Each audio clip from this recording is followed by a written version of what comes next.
अभी सब्सक्राइब करें दंगल play app और देखिए फिल्म बेलन वाली बहू।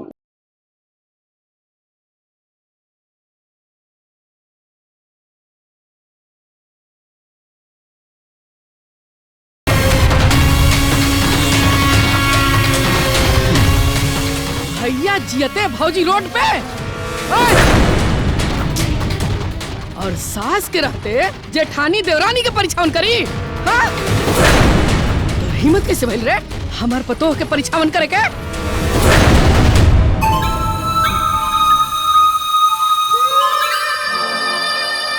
एगो बांझिन होके हमार नई नवेली पतोह के उतारी।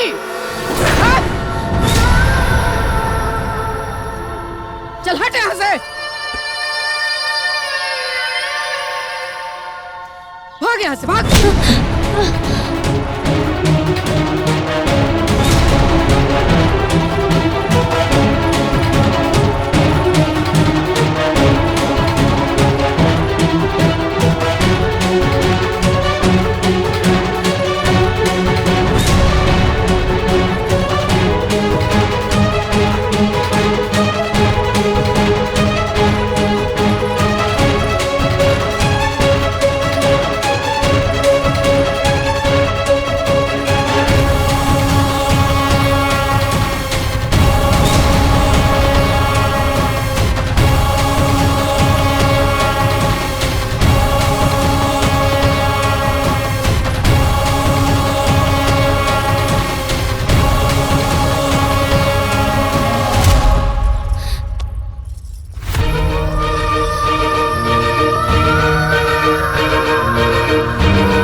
पूरा गांव के सामने अपने बहू के बाछिन बोल दहलू।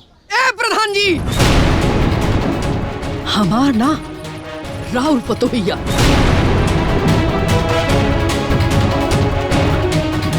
हमार पतोहता आज उतरल बिया। अरे अपना कोख से तो हम खाली आशीष के जन्म दिले बने। आशीष हमार बेटा और ऊ हमार पतोह। अरे नाते के नात ना पनाते के ठेंगा सब जानी ले हम। रउआ रिश्ता निभावे के बा रउआ निभाई, हमरा के रउआ ज्ञान मत दी, समझनी?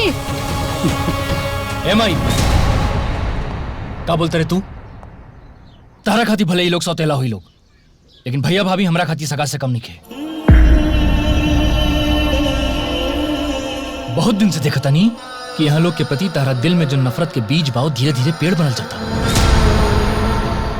लेकिन एक बात ध्यान रखिए माई, कि नफरत के पेड़ पे प्रेम के फल कबो ना उग सकेला, कभी भी ना। अब बांझिन के कोख के डाली से औलाद के फूल ना खिलेला। बस बहुत हो गई।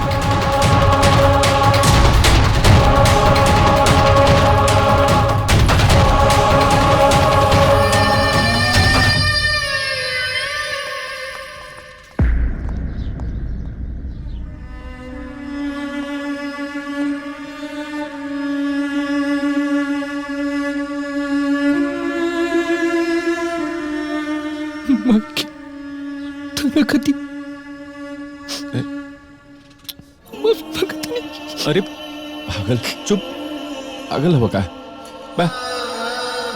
अरे माई ही माई के घर पर अधिकार होला, माई कुछ और बोल सके और तू चुप। शादी भइल बा अभी तार, हैं? रोल जला है। बिल्कुल बिल्कुल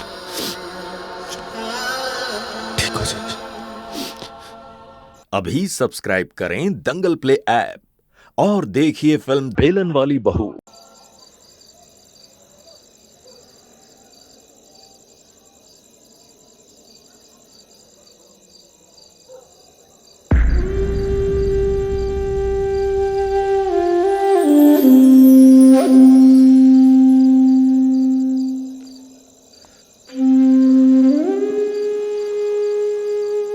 कहो,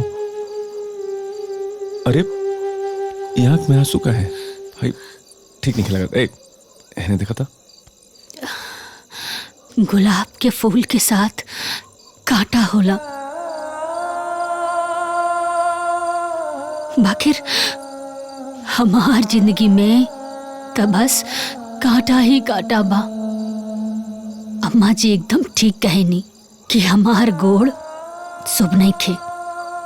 हम मनोज बानी, देखी ना जब पैदा भैनी तो अपन माई बाबूजी सबके खा गईनी। मामा मामी हमरा के पाल पोस के बड़ा कैनी। कन्यादान करे के बाद बुला गईनी। एक बेर भी हमरा के देखे ना आइलन। जिंदगी के सहारा दुख बस हमरे किस्मत में लिखल बा। सोचनी कि ससुराल जाइब तो साहस के रूप में हमरा के माई के प्यार मिली, लेकिन देखी ना यहाँ भी हम कितना बदकिस्मत बानी। वो भी हमरा नसीब में नहीं के। हैने देखा तब, हैने देखा, चुप, एकदम चुप, परेशान मत हो कले। देखा ले, इतना सब सोचबू सिर्फ और सिर्फ अपने मन के दुख देता रू खुद के, बुझाई। माई जौन बाड़ी तवन खाली जुबान से नीम के पता ही नहीं कड़वा है, लेकिन अगर सच बताई माई दिल के बहुत सही ही है। उनका दिल में शहद के सीसी बैठे। तारा के खाली उल्टा सीधा बोले ली, तारा कौनो थप्पड़ तो ना मारे ली। रवा ना समझे नी कि थप्पड़ से ज्यादा बाती के घाव लागेला। तो घाव के हम भर देते नहीं। इन्हें होता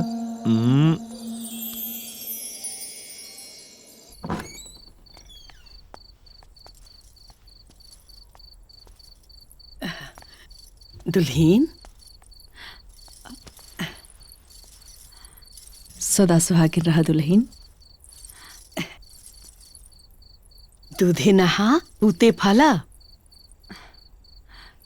दुल्हीन, आज के तारा ड्रामा देख के यह लागत हुई तार ससुई ना एक नंबर के डाइन हिया, लेकिन का करी, हमार तो किस्मत ही फुटल बा। दुल्हीन, हम ये सब तहारा खातिर कहीं नहीं। अब भला बताओ कि हम अपन नई नवेली दुल्हन के कोनो बाजिन से पहचान करवाई? अगर तारा हमारा पे भरोसा नहीं के ना, तो तू अपना माई से फोन करके पूछ सकेलू कि बांझिन से परिछावन करावल कितना बड़ा अपशकुन होखेला। दीदी एकदम सही कहतनी। हमहू बड़ी जुग जमाना देखले बानी। जान तड़ू दुल्हीन, हमरा नैहर में ना एगो बाजिन मेहरारू दुल्हीन उतार देहलस। आउ दुल्हीन बेचारी ना आज ले बंस के मुंह ना देख पौलस, बुझलू। अरे मंथरा, तू दूसरा के का कहत रू? अब हमरे देखला, हम खुद ही आज तक पोता पोती के मुंह ना देख पैनी। ए दुल्हीन, अब हमरा ना तहरे पे भरोसा बा। अब ई अरमान हमार पोता पोती वाला तू ही पूरा करबू ना 1 साल के भीतरे में। और हाँ, तहरा से एगो और खास बात हमरा कहे के बा।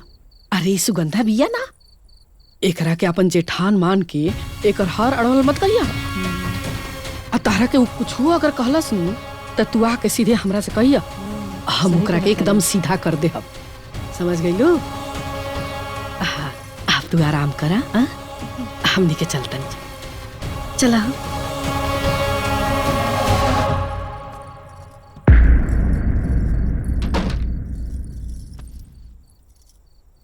अभी सब्सक्राइब करें दंगल प्ले ऐप और देखिए फिल्म बेलन वाली बहू।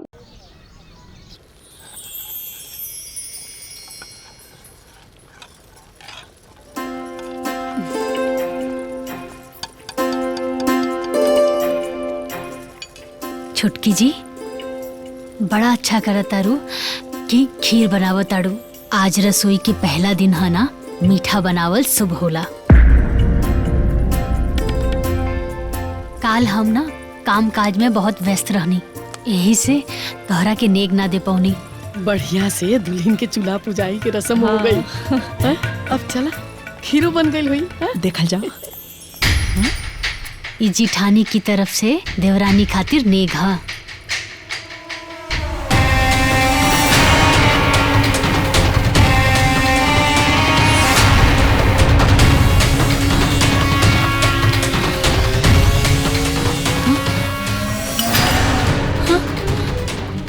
माँ जी मना कइले बड़ी ना हमरा से दूर रहे के।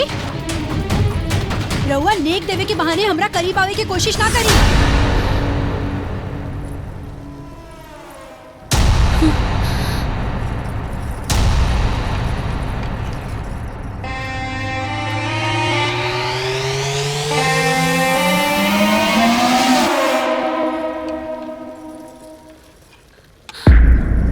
दीदी राव सिखावला पढ़ावल एकदम काम आ गए।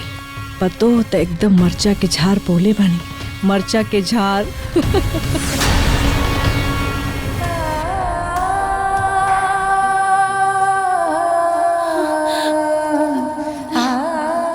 आप बिल्कुल परेशान मत होइए। हाँ हाँ हाँ, कदम ठीक बा। प्रणाम प्रणाम, ख्याल रखिए। आपसे बाद में बात करते नहीं।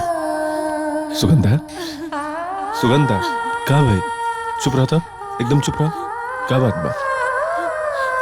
अम्मा जी ना चुटकी के मन में हमारे प्रति जहर भर देनी।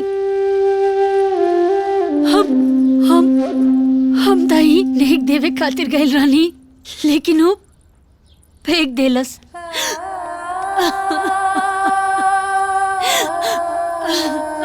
चुप रहा था, चुप रहा।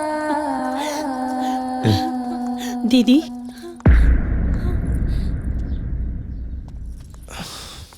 रउआ से माफी मांगे खातिर हम रउआ पास आइल बानी। हो सके तो हमके आपन छोट बहन समझ के माफ कर दी।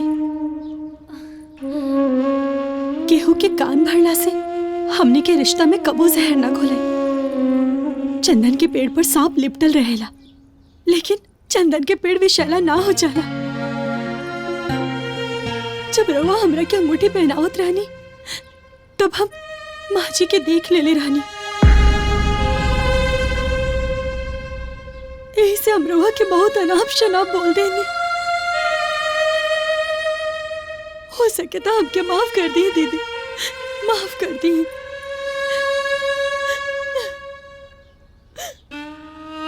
दीदी ये खीर खा के हमने के रिश्ता में मिठास खोल दी।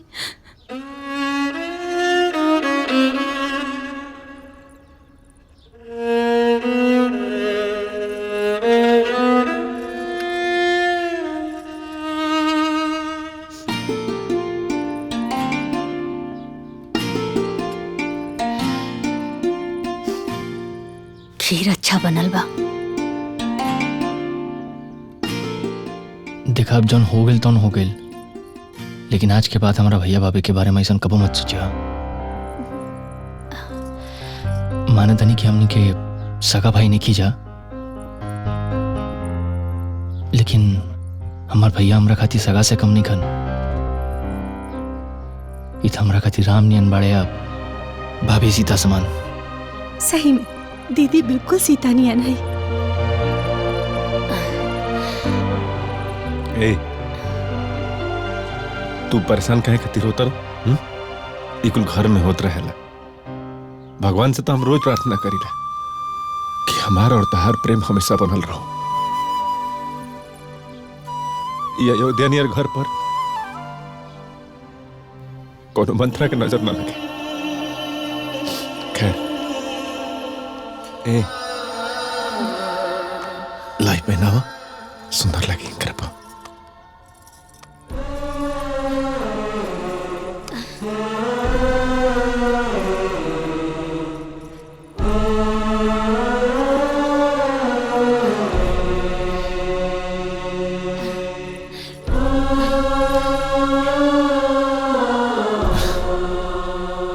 अभी सब्सक्राइब करें दंगल प्ले ऐप और देखिए फिल्म बेलन वाली बहू।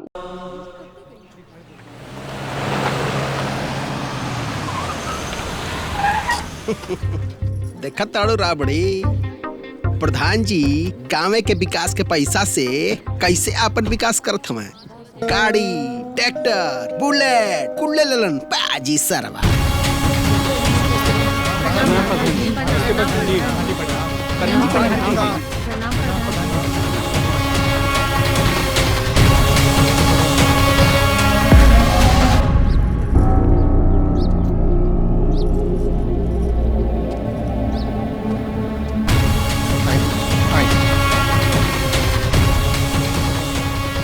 वही आगे के ड्रामा देखा। मेहरी बैठी पठानी के कुर्सी पे और वो बगले बैठ के टुक टुक टुक टुक टाके मेहर पास हुआ है।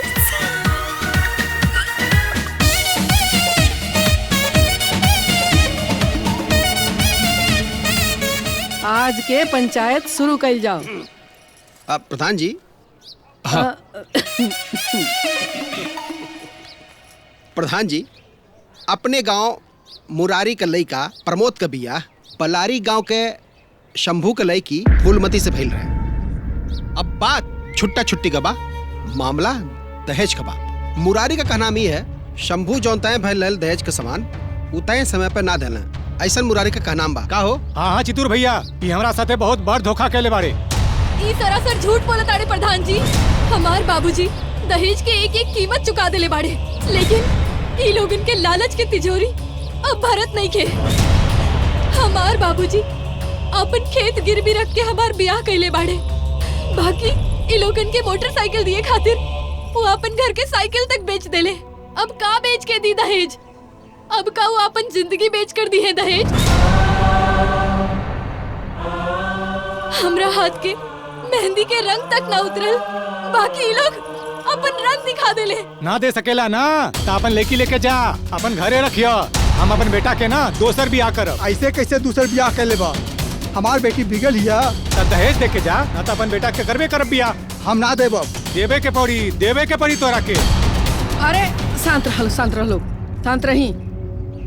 देखी शंभू जी, रउआ साथे ई पंचायत के पूरा सहानुभूति बा, बाकी रउआ एगो बात सोची, अगर बेटी के छूटा छुटावल हो जाई तो रउआ जवान बेटी के अपना घरे रखब, निभा पाई?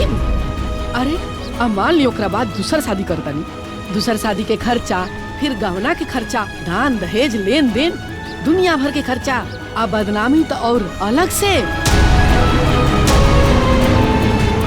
अब भला बताई, राउर भलाई यही में बा कि रउआ मुरारी के बात मान। शंभू जी, अब रउआ अपना बिटिया के सुख सुविधा खातिर इतना तो खर्चा करिए सकतन ना। हमरा तो समझ में नहीं आवत कि तू इतना गलत फैसला कैसे कर सकत तारू, जबकि तू अच्छी तरह जानत तारू कि मुरारी के पूरा परिवार अपना बहू पर कितना अत्याचार करेला। चुप करी रहुआ, अगर कुछ पता ना रहे ना तो मुंह बंद रखे के चाहिए। अरे मुरारी के घरे कुल 22 वोट बाटे, और चुनाव के फैसला ना एक वोट से हो जाला हार जीत के। और दूसरा गांव वालन के लड़की के साथ देके हम अपना गांव के 22 वोट नहीं खो सकत।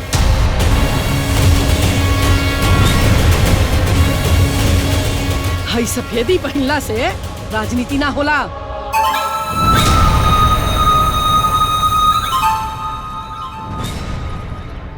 लेकिन अम्मा जी, राजनीति के बिसात पर एगो मासूम की जिंदगी दांव पे लगावल ठीक हवे?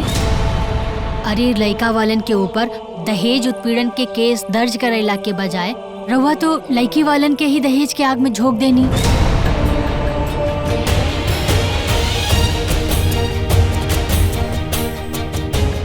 आगे चल के काल कुछ हो गइल, कुछ ऊंच नीच हो गइल ता केकर जिम्मेदारी हुई? तू हमरा के राजनीति और जिम्मेदारी सिखेगू? तहरा खानदान से केहू सदस्य के चुनाव लड़ल बा? आई बड़ी हमरा के सिखावे। जाके चुपचाप अपन काम करा।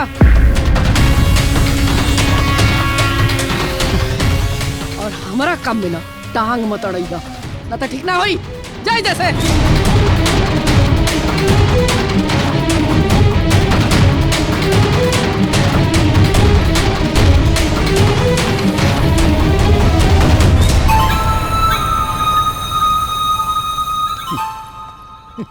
अभी सब्सक्राइब करें दंगल प्ले ऐप और देखिए फिल्म बेलन वाली बहू। अरे पंचायत में कोहनी मार मार के हमार गट्टा दुखाए लागल, लेकिन मजाल का है कि आदमी के पंचायत में मुंह खुलल होखे। अरे ये गो मौका मिलल रहे पंचायत के आगे हीरो बने के हीरो। हम कहतानी कि वसुंधरा के गलत फैसला के विरोध काहे ना कैनी। अरे गाँव के मैटर में सही गलत ना होला, पंचायत का फैसला सही हो गलत गांव वाले के ही साथ देवे को होला, बुझलू? अरे अरे हम विरोध कर दे तो हमारा रोड खराब हो जाए, साला कुछ भी हो जाए, ऐसो प्रधानी जीते के हो ससुरी सुंदरिया है, बहुत चालाक, भले ही अंगूठा छापा, लेकिन ओकर दिमाग लोमड़ी जैसन ऐसा ही ना। ओकरे घर में 15 साल से प्रधानी है। अरे हमारो नाम ना देवी, हमारा के जनता ना उनकर कुल होशियारी धई के ना यही चकरिये में दौड़ देव, उनकर बसु अलग हो जाई, धारा अलग हो जाई, बुझाइल तोहरे वसुंधरा देवी के।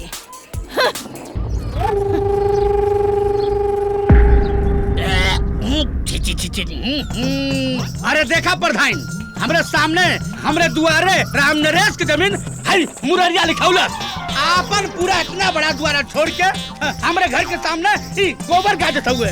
अब बरसात में पूरा बजबजा के हमरे दुआरे के सामने बहला, कालरा है टप्पे डेंगू तरह के खतरनाक बीमारी भइले के संभावना बढ़ गई बा। हम बच देना चाहते प्रधान जी, है मुररिया मना कह दी है हमरे दुआरे के सामने गोबर ना फेंके, नहीं तो बहुत बुरा हो जाई। हम जमीन लिखोले बानी, गोबर फेंकी चाहे जोन मर्जी तौन फेंकी, का कर ले तू? हम बुराई ना बतियाओ मुररिया ते हमसे, ते हमरे द्वारे सामने गोबर फेंक में हम तोरे द्वारे सामने पैखाना बनवाई, हम अपने नाक रिश्तेदार परिवार बाल बच्चों से बोल रहे क्या कोई आगे कि हमें गोबर तुम पे हम तुझे पैखाना दुआई तब तक सुधर में हमरा के पैखाना दुआई तू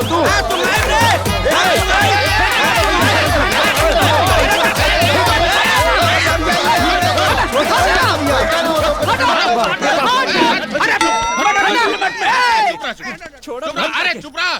देखा मुरारी, तारा गोबर फेंके के बाना तो इनका दुआरी पे काहे फेंका तारा?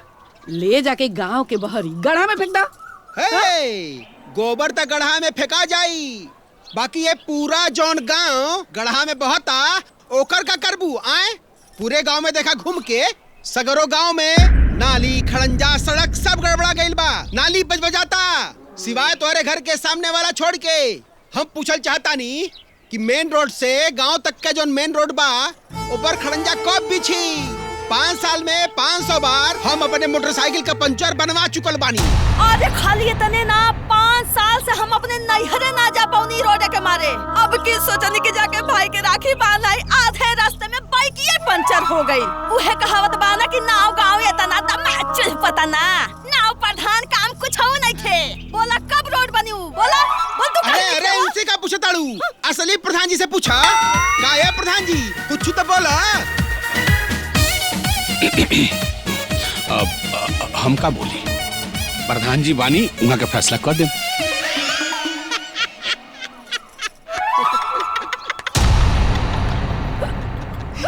तू तो दिमाग के नियन चाट गइला पूरा गौवा, खाली नामा के प्रधान बनबुआ।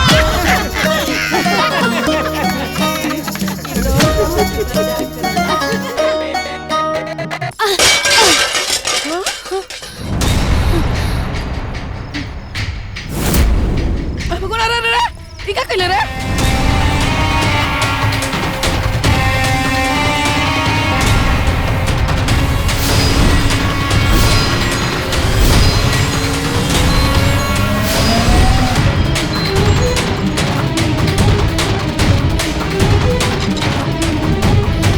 तोरा बाप के यहाँ से एगो चाय छन्नी ना आई हुई और है सब कब तोड़ देले कल मुही कहीं के। हाँ माई, काम के न काज के, दुश्मन अनाज के। जब से आइल बिया नहीं मनहूस, नुकसाने कर दिया। चाय के कप गिरा के फोड़ देले, हाँ? अब नया कप तोर मुअल का बाप लेके दी रे।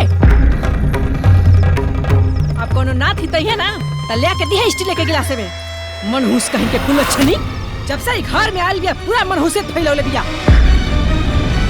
और है झूठो के ना टिटूला मत गिराओ, और है ना आंसू के मोती झाड़ के हमरा के मार डराओ।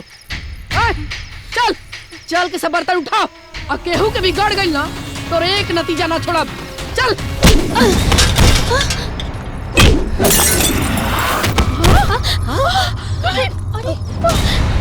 तुम्हें तारा चोट तो ना लगा ना? अरे तू ठीक तो बाड़ू ना? हाँ माई, हम ठीक बानी, लेकिन अचार खराब हो गया। अरे छोड़ा अचार उचार फिर बन जाए, थारा पैर में अगर चोट लाग रही तो हम क्या करती? तू जा जाके कमरा में आराम करा। जा जा जा। मैं तनी अरे वो नहीं कहा जाता। चला चला चला चल के आराम करा। अभी सब्सक्राइब करें दंगल प्ले ऐप और देखिए फिल्म बेलन वाली बहू।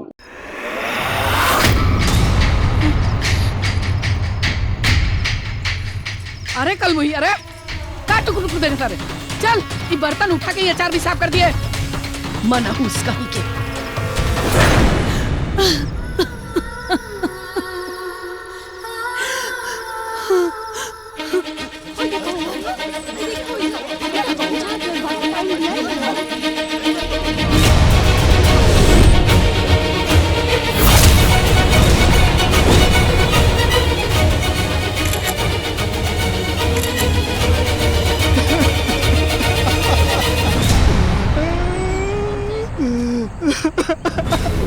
आगे चल के काल कुछ हो गइल, कुछ ऊंच नीच हो गइल त केकर जिम्मेदारी हुई?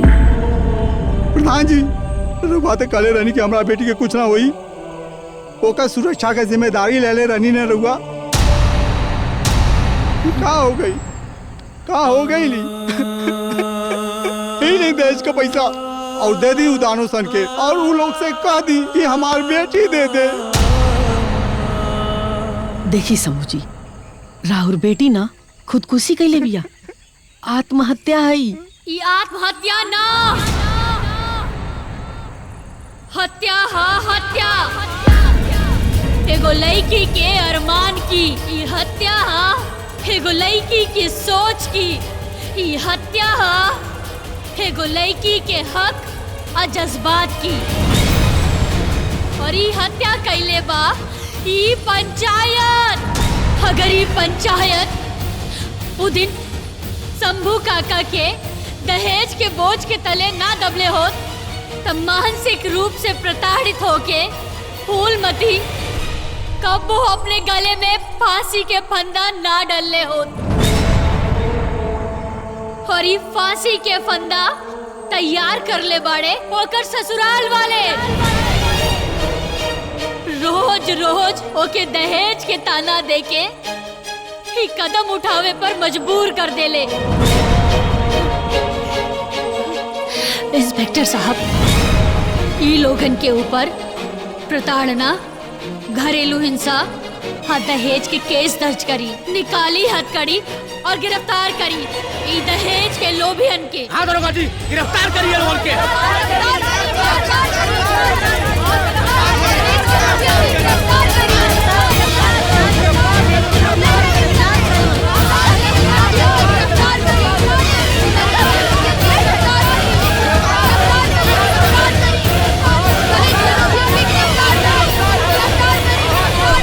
आखिर नागिन अपन असली रूप दिखाई देलस। पूरा गांव वालन के सामने हमारा खिलाफ अपन जहर उगलिए देलस। पूरा गांव शांत खड़ा रहे, केहू कुछ ना बोलत रहे, यहाँ तक कि हमार पतो भी ना बोलस। लेकिन हमरा खिलाफ अगर केहू बोलल तो ते बोलली।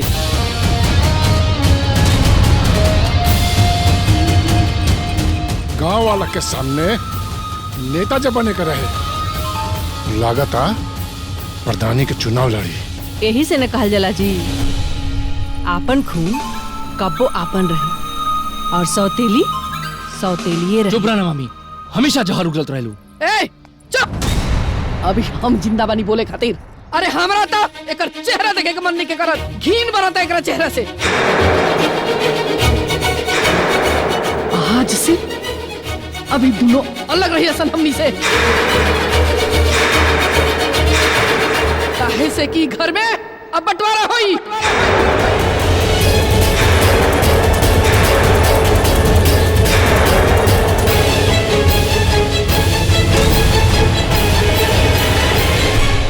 बंटवारा? ई का कहत तारू? तू अपने ही बेटा बहू के बंटवारा करबू, ओकनी के अपने घर से अलग करबू। अरे गांव समाज का कही। अरे गांव समाज का कही का सुनी, हमरा कोनो फर्क नहीं के पड़त। फर्क तहरा ना, फर्क पड़ी आवे वाला प्रधानी के चुनाव में। पूरा गांव में हमनी के थूथू हो जाई। उचित हुआ पूरा गांव समाज के सामने हमनी के इज्जत तार तार कर दी। ओकरा मौका मिल जाए गांव वाला सन के भड़कावे के। वो पूरा गांव वालन सबके भड़काई कि अरे ये लोग अपने घर में एकता नहीं है तो ये लोग पूरा गांव समाज में एकता कहां से लेके आए? बैठल बैठाओ लोग के मुद्दा मिल जाए। ऐसे होशियारी यही में बा कि अपन इज्जत संभाल के अपना हाथ में रखल जाओ। माई बाबूजी सही है तो कहत रहन माई। ये ओट बात के बात माई।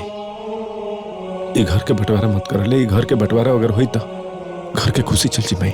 इसे घर के बंटवारा मत कर। ए सुन, बंटवारा तो होके रही, बाहर ना तब भीतर ही सही, लेकिन बंटवारा होके रही। कहे से कि ये हमार यानी कि वसुंधरा देवी के फैसला बा। आज से तू दोनों के हमारा परिवार से कौन रिश्ता ना रही।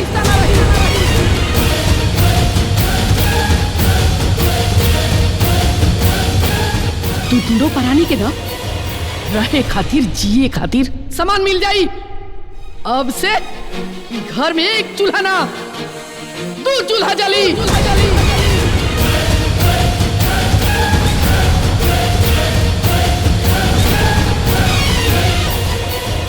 अभी सब्सक्राइब करें दंगल प्ले ऐप और देखिए फिल्म बेलन वाली बहू।